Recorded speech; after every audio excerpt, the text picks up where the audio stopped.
Selamat bertemu lagi teman-teman dan rekan-rekan komunitas profesi manajemen risiko di Indonesia. Hari ini perkenankan saya berbagi hasil diskusi dengan rekan saya Ibu Dewi Gayatri selaku praktisi manajemen risiko baik yang berpengalaman di organisasi swasta, korporasi maupun organisasi publik. Hari ini kita akan berdiskusi tentang konsep dan praktek risk appetite atau selera risiko. Ibu Dewi, terima kasih atas kesediaan Ibu Dewi. Perkenankan saya memberikan sekitar 3-4 pertanyaan di mana kita harap Ibu Dewi bisa berbagi jawabannya kepada para komunitas yang mengikuti acara hari ini. Pertama Ibu Dewi, kalau kita bicara risk appetite, tolong bisa Ibu Dewi berikan gambaran mengenai konsepnya dulu. Konsep risk appetite atau selera risiko itu, dan kemudian contoh-contoh praktisnya.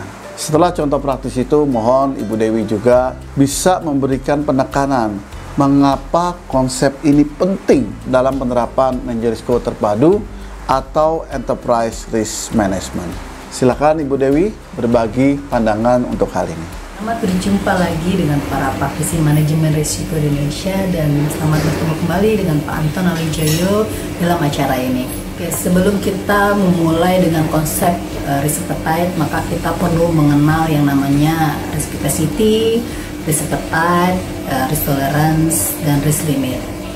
Jadi konsep dasarnya adalah besarannya adalah risk kapasitas atau risk capacity.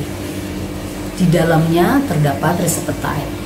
Di dalamnya lagi terdapat risk tolerance, kemudian di dalam lingkaran kecilnya terdapat limit resiko atau yang kita sebut sebagai risk limit. Nah, yang perlu diperhatikan dalam menentukan risk appetite adalah sebenarnya basicnya adalah kita perlu menyadari berapa kapasitas risiko kita, berapa kapasitas yang bisa diabsorb oleh suatu perusahaan dalam mengabsorb suatu risiko. Nah, itu yang perlu diperhatikan oleh perusahaan.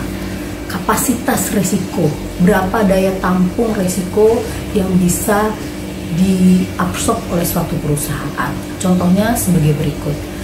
Jadi, suatu perusahaan itu secara umum mempunyai dua kapasitas. Satu kuantitatif, dua kualitatif. Kuantitatif bisa diukur secara liquidity atau secara modal. Bisa dihitung secara uang, modalnya berapa sih? Secara kualitatif adalah kondisi di mana suatu perusahaan itu tidak dapat menjalankan fungsinya dengan baik. Itu secara kualitatif. Nah, baru kita masuk ke dalam risk appetite. Jadi ini kotak besarnya adalah risk capacity, kotak di bawahnya capacity adalah risk appetite. Risk appetite adalah appetite dari perusahaan atau appetite dari manajemen atau appetite dari yang punya perusahaan kalau perusahaannya kecil. Tujuan dari risk appetite adalah memberikan panduan atau pedoman umum dalam pengambilan keputusan atau dalam melakukan proses bisnis. Nah, risk appetite ini dapat berada pada tingkatan umum, tingkatan fungsi maupun tingkatan strategis objektif. Nah, risk appetite ini dapat diturunkan. Turunkannya kemana? Ke dalam KPI organisasi. KPI organisasi dapat ditempelkan ke dalam risk tolerance. Diturunkan. Kemudian KPI organisasi ini dapat diturunkan juga kepada KPI division atau KPI group. Nah, KPI divisi ini ditempelkan kembali dengan yang namanya risk limit. Makanya biasanya di beberapa divisi itu mempunyai limit-limit risiko. Kurang lebih seperti itu prinsip dasarnya. Banyak yang bertanya, kenapa sih perlu adanya risk appetite? Karena risk appetite itu berkaitan langsung dengan fungsi organisasi, berkaitan langsung dengan sasaran strategis atau tadi yang saya sampaikan yaitu strategic objektif, ditetapkan secara formal dan kemudian disampaikan kepada seluruh pegawai, bersifat dinamis, diupdate secara berkala, mengikuti perkembangan internal dan eksternal, dapat menjadi pedoman dan pengelolaan risiko. Yang terakhir adalah dapat diturunkan menjadi risk tolerance dan risk limit. Contoh risk appetite dapat diekspresikan menjadi dua, yaitu kuantitatif dan kualitatif. Kuantitatif biasanya dalam bentuk range, misalnya percentage atau rentang atau batas atas atau batas bawah. Apabila dalam bentuk kualitatif, misalnya disampaikan dalam bentuk zero appetite, very low appetite, moderate atau high appetite. Kurang lebih seperti itu. Terima kasih Bu Dewi atas jawaban dari pertanyaan pertama tadi. Sekarang izinkan saya untuk memberikan pertanyaan yang kedua, yaitu kalau tadi Ibu Dewi sudah berbagi tentang konsepnya, juga berbagi mengapa itu hal penting buat penerapan biaya risiko. Sekarang tanyanya adalah bagaimana menentukan risk appetite atau selera risiko yang tepat sasaran sehingga efektif untuk dapat dipakai sebagai acuan dalam pengambilan keputusan atau decision making dan pengambilan aksi atau action korporasi. Untuk itu, mohon bisa berbagi beberapa contoh praktis baik di dunia perbankan, asuransi, dan juga industri non-jasa keuangan yang Ibu Dewi sempat melakukan observasi intensif untuk hal ini. Silakan Ibu Dewi. Pertanyaannya adalah bagaimana cara menentukan risk appetite yang tepat sasaran. Tadi yang sebelumnya saya sampaikan adalah kita menentukan risk capacity dulu. Yang di awal adalah kita mempunyai perhitungan risk capacity kita.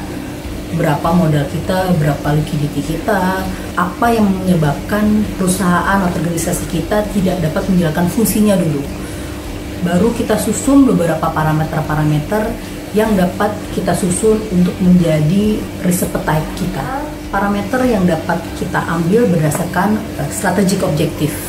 Jadi ada dua, pertama dari risk capacity, yang kedua dari strategic objective. Parameter-parameter tersebut kita dapat kumpulkan secara series. Yang bagus itu minimal adalah 3 tahun. Jadi kita tarik data adalah 3-5 tahun ke belakang. Tapi apabila kita tidak mempunyai data yang cukup, misalnya 5 series, ya kita bisa ambil 2 atau 3 series. Atau misal pun tidak mempunyai data yang ada, kita bisa bertanya kepada beberapa ahli yang memang mumpuni untuk bisa kita tanyakan terkait data-data tersebut. Itu adalah beberapa contoh terkait bagaimana menggunakan risk capacity dan risk appetite. Misalnya perbankan buku 2. Risk capacity-nya adalah modal, di mana perbankan buku 2 adalah modalnya adalah 5 triliun. Kemudian bank tersebut mempunyai liquidity, menjaga liquidity-nya di angka 70 atau 80%. Bank tersebut juga menurunkan risk capacity-nya adalah menjaga CAR-nya itu tidak boleh di bawah misalnya di angka di 16%. Kemudian bank tersebut juga mempunyai risk appetite adalah menjaga, bank akan menjaga NPL-nya tidak boleh di net-nya tidak boleh di bawah misalnya 3-4%. Itu adalah beberapa contoh dari penggunaan angka risk appetite secara kuantitatif karena ada beberapa angka-angka. Ada beberapa juga contoh-contoh kualitatif yang diungkapkan secara statement-statement. Organisasi non perbankan mempunyai modal kurang lebih 3-4 triliun, mempunyai strategic objektif adalah target market lokal 15-20%. Itu strategi objektifnya. Kemudian bank mempunyai salah satu risk appetite-nya adalah menjaga debt equity ratio-nya harus di bawah 1%. Itu adalah salah satu contoh juga risk appetite secara kuantitatif. Terima kasih Ibu Dewi atas jawaban yang diberikan untuk pertanyaan nomor 2 tadi.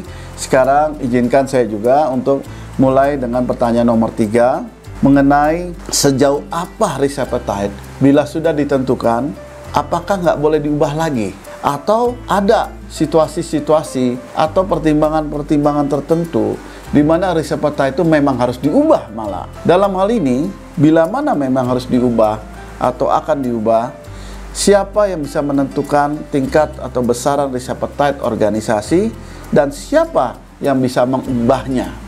Apakah direksi, apakah dewan komisaris, atau pemegang saham, atau unit atau fungsi atau peran lain yang Ibu Dewi ketahui. Silakan Ibu Dewi bisa berbagi pandangan untuk pertanyaan ini. Bagaimana apabila risk appetite sudah ditentukan? Boleh nggak kita update kembali? Harus. Jadi patokannya adalah 2, risk capacity dan strategic objective. terutama strategic objektif.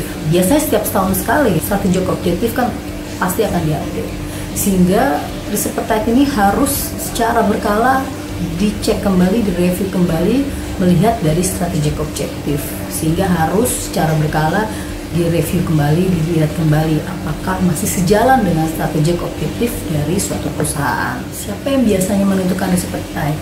Pimpinan tertinggi dari suatu perusahaan.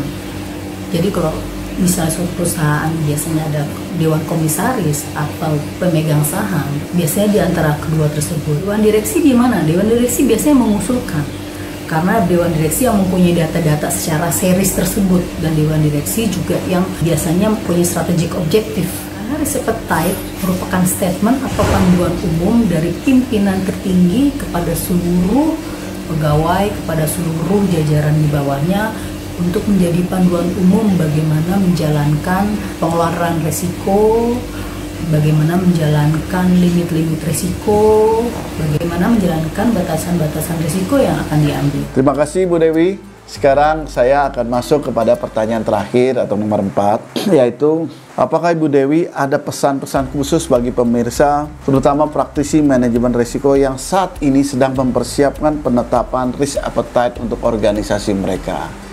Silakan, apa saja yang menurut Ibu Dewi patut diketahui, hal-hal praktis untuk pertimbangan mereka dalam menyiapkan penentuan atau pendefinisian risk appetite tersebut. Silakan Ibu Dewi. Untuk pesan khusus apabila suatu perusahaan atau organisasi ingin memulai menyusun risk appetite adalah penyamaan persepsi, mulai dari pimpinan tertinggi yaitu jajaran komisaris sampai pegawai.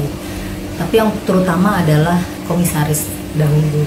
Jadi yang perlu disamakan adalah persepsi. Apa itu risk capacity, apa itu risk appetite, bagaimana metodologi yang disusun, bagaimana parameter-parameter yang akan digunakan, bagaimana cara mengambil sampel-sampel parameter tersebut. Itu perlu diperkenalkan kepada jajaran komisaris dan direksi, karena beliau-beliaulah nanti yang menjadi narasumber dalam penyusunan risk appetite ini. Setelah itu dapat diolah dengan metode yang cukup komprehensif, dengan menggunakan statistik, dengan menggunakan metode-metode yang dapat diuji agar dalam pelaksanaannya dapat lebih komprehensif. Selanjutnya, setelah risk appetite ini disusun, langkah kedua adalah disampaikan secara baik, komprehensif kepada seluruh pegawai, secara berkala, terus menerus, disosialisasikan dengan baik.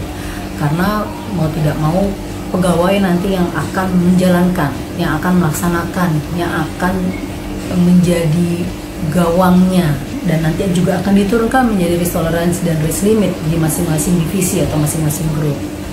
Seperti itu metode jalannya, mulai dari risk capacity, risk appetite, kemudian akan diturunkan menjadi risk tolerance, dan diturunkan kembali menjadi risk limit di masing-masing divisi. Terima kasih Bu Dewi, luar biasa sekali kesempatan yang sudah diberikan oleh Ibu Dewi sehingga bisa berbagi kepada komunitas profesi manajemen risiko di Indonesia mengenai konsep dan praktek risk appetite dan toleransi risiko. Kepada teman-teman semua, saya harap diskusi hari ini bermanfaat bagi rekan-rekan, bukan hanya untuk mempraktekkan bagaimana selera risiko itu dijalankan, tapi juga bagaimana memampukan organisasi agar bisa memanfaatkan seefektif mungkin keberadaan risk appetite di dalam suatu pengelolaan manajemen risiko terpadu di organisasi. Demikian hasil diskusi saya dengan Ibu Dewi hari ini. Sampai berjumpa lagi di kesempatan yang lain. Salam sehat selalu.